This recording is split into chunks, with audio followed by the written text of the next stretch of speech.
దేశ జనాభాలో ఉన్న వాళ్ళ కులాల వారిగా వివరాలు సేకరించడం జరిగింది. దాదాపుగా 100 సంవత్సరాల నుంచి ఇప్పటి వరకు మళ్ళీ ఈ పూర్తి స్థాయిలో సమాచార సేకరణ జరగలేదు.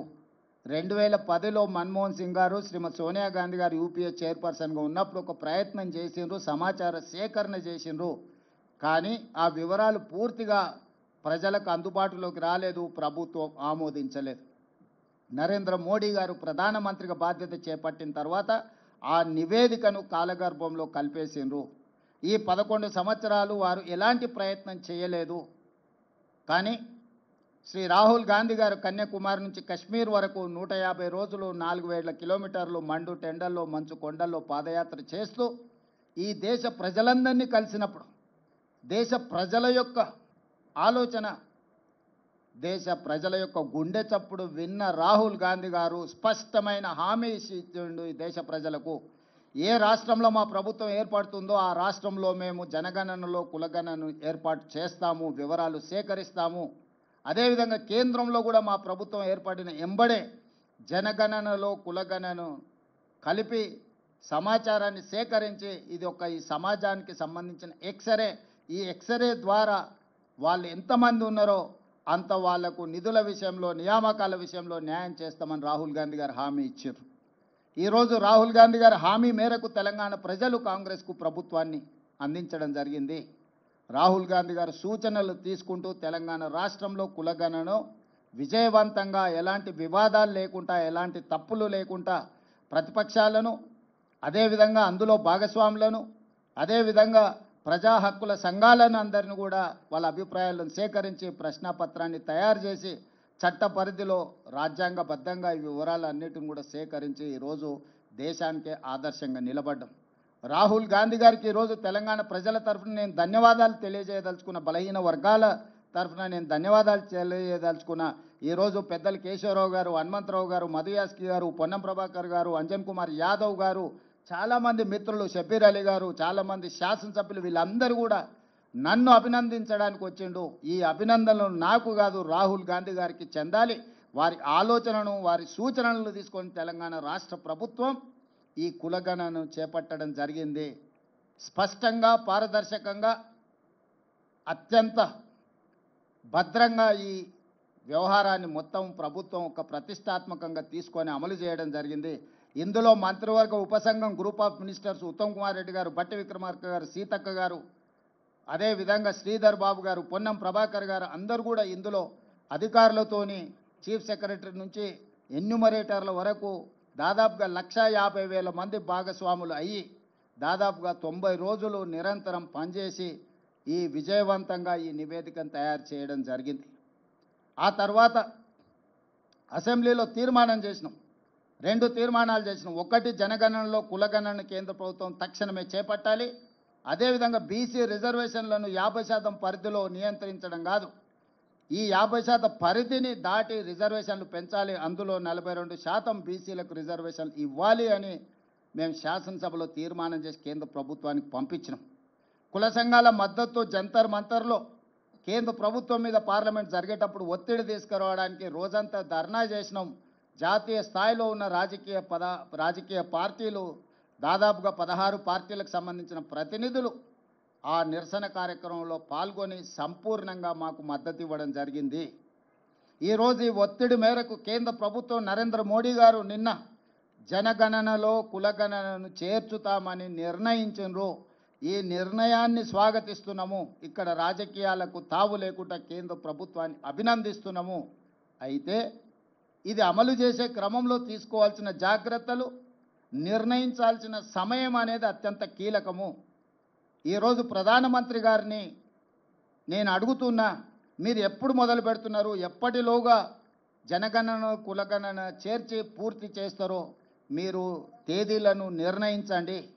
అదేవిధంగా ఇది అమలు చేసే క్రమంలో మీరు తీసుకోబోయే నిర్ణయాలు, అమలు చేసే ముందు వచ్చే సవాళ్లను, సమస్యల్ని ఏ విధంగా అధిగమించదలుచుకున్నారో మీరు అన్ని రాజకీయ పక్షాలతో చర్చించండి.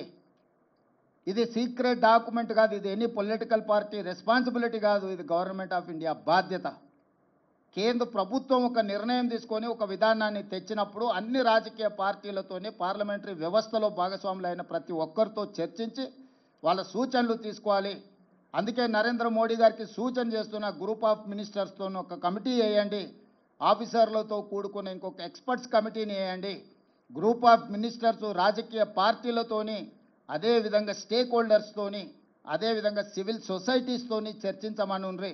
వాళ్ళ నుంచి వచ్చే సూచనలను, వాళ్ళ నుంచి వచ్చే సమస్యలను, ప్రశ్నలను ప్రభుత్వం వివరణ ఇవ్వడం ద్వారా పారదర్శకంగా ఈ ప్రక్రియను ముందుకు తీసుకెళ్ళవచ్చు. ఇదే కాకుండా ఈ అధికారులు వివిధ రాష్ట్రాలలో గతంలో జరిగిన అనుభవాలను వాళ్ళు తిరిగి తెలుసుకోవాలి, అక్కడి నుంచి సమాచారాన్ని సేకరించాలి. తద్వారా ఈ గొప్ప కార్యక్రమము ఎలాంటి వివాదాలకు తావు లేకుండా పూర్తి చేయడానికి అవకాశం ఉంటుంది. కాబట్టి మీరు అధికారులతో కూడా కమిటీని నిర్ణయించి ఇప్పుడు మీరు చేపట్టబోయే జనగణనలో కులగణన విధి విధానాలు ఏందో నిర్ణయించండి. విధి విధానాలను కూడా పబ్లిక్ డొమైన్లో పెట్టండి. ప్రజల నుంచి సూచనలు తీసుకోండి. మేము సమాచార సేకరణ చేసినప్పుడు 57 ప్రశ్నలను ప్రజల నుంచి అడిగి ప్రశ్నాపత్రాలను తయారు చేసి ఆ ప్రశ్నాపత్రాలను కూడా మేము ప్రజల ముందు పెట్టినాం. మేము ఏమేమి సమాచారాన్ని సేకరించబోతున్నాం, ఈ సమాచారాన్ని మీ దగ్గరకు వచ్చినప్పుడు మీరు అందరికీ ఇవ్వండి అని చెప్పి ఇట్లా 8 పేజీలలో 57 ప్రశ్నాపత్రాలు తయారు చేసి ఈ ప్రశ్నలకు సంబంధించిన సమాచారాన్ని సేకరించిన సమాచారాన్ని చాలా గోప్యంగా భద్రపరచడము. వ్యక్తులు, కుటుంబాలకు సంబంధించిన సమాచారాన్ని ప్రజలకు ఇవ్వలేదు. వాళ్ళ సామాజిక వర్గాల యొక్క నిష్పత్తిని మాత్రమే ప్రజలకు వివరించినాం. శాసనసభలో కూడా ఆ వివరాలను పెట్టి సభలో చర్చించి ఫైనల్గా ప్రభుత్వం దీన్ని చట్టాన్ని చేసినప్పుడు కూడా సభలో సుదీర్ఘమైన చర్చ చేసి అన్ని రాజకీయ పార్టీలను ఇందులో భాగస్వాములను చేసినాం. ఎక్కడ కూడా మా పార్టీ విధానంగానో మా ప్రభుత్వంలో ఉండే కొద్దిమంది వ్యక్తుల విధానంగానో దీన్ని మేము అమలు చేయలేదు. 4 కోట్ల తెలంగాణ ప్రజలు, ప్రతిపక్ష పార్టీలతో సహా ప్రభుత్వం, అదేవిధంగా స్టేక్ హోల్డర్స్ ఎవరైతే భాగస్వాములు ఉన్నారో, లబ్ధిదారులు ఉన్నారో వాళ్ళు, అదేవిధంగా ప్రజా హక్కుల కోసం పనిచేసే వాళ్ళందరినీ కూడా ఇందులో భాగస్వాములను చేసి వాళ్ళకు నమ్మకం, విశ్వాసం కల్పించి ఈరోజు ఈ కార్యక్రమాన్ని ముందుకు తీసుకెళ్ళినాం. అందుకే ఈరోజు తెలంగాణలో దేశంలోనే మొదటి రాష్ట్రంగా తెలంగాణ నిలబడ్డది. ఇవాళ దేశానికే ఆదర్శంగా తెలంగాణ ముందు వరుసలో ఉన్నది. నిన్న రాహుల్ గాంధీ గారు అదే విషయం చెప్పినారు. తెలంగాణ మోడల్ ఈ దేశానికి రోల్ మోడల్. ఈ రోల్ మోడల్ నుంచి మీరు నేర్చుకోండి, తద్వారా పకడ్బందీగా దీన్ని అమలు చేయండి అని రాహుల్ గాంధీ గారు సూచన చేసినారు. రాహుల్ గాంధీ గారిని ఈ పత్రికా సమావేశంలో అభినందిస్తూ అదేవిధంగా నరేంద్ర మోడీ గారికి సూచన చేస్తూ మీరు మా ప్రభుత్వం వైపు నుంచి మేము సహకరించడానికి సిద్ధంగా ఉన్నాము, కేంద్ర ప్రభుత్వంతో కలిసి పనిచేయడానికి సిద్ధంగా ఉన్నాం. మా అనుభవాన్ని కేంద్ర ప్రభుత్వంతో పంచుకోవడానికి మాకు ఎలాంటి భేషజాలు లేవు. రాజకీయ ప్రక్రియలో కానీ, అధికారుల నిర్ణయాలలో కానీ, అదేవిధంగా ఇప్పుడు జస్టిస్ సుదర్శన్ రెడ్డి, కంచె ఐలయ్య గారు, ప్రొఫెసర్ శాంతాసేన గారు ఇలాంటి మేధావులను కూడా ఈ నివేదిక ఇచ్చి ఏ రకంగా ఈ నివేదిక ద్వారా ఈ పేదలకు, ఇందులో భాగస్వాములకు న్యాయం చేస్తామో కూడా ఒక ఎక్స్పర్ట్స్ కమిటీని కూడా వేసి వాళ్ళ నుంచి కూడా మేము అడ్వైస్ తీసుకుంటున్నాము. ఎందుకంటే నివేదిక తయారు చేయడంతో మన బాధ్యత అయిపోలేదు.